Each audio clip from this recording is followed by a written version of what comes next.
कोनो भी मंच होला मुकेश भैया, हर मंच पर कुछ ना कुछ हमारा नया देवे के पड़ेला।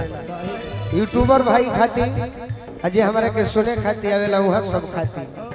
एक बतिया कहब तो जे हमारा के सुने आई वो कहे जे कि एक गीत पर कितना दिल घीचे हैं गोलू राजा, तो भजन भी नया रही।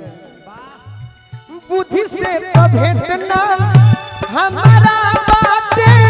ना दिया ना बुद्धि से तो भेंटना हमारा बाटे ना दिया ना मर जाता बा रौरे हाथ में सेवा का पतई दो ध्यान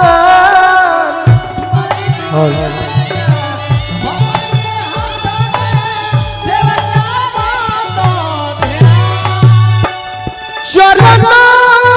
कमल के आशा माई बदल दो दासा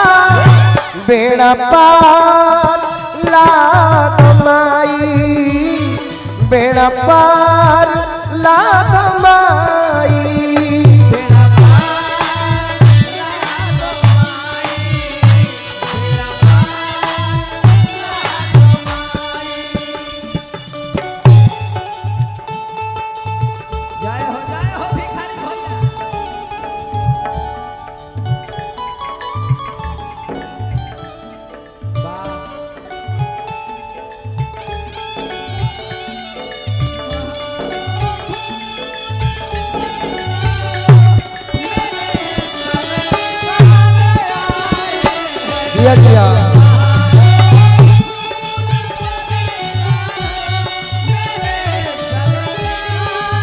बाबा बाबा बेड़ा पार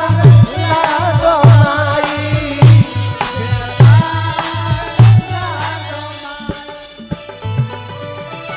ये महफिल में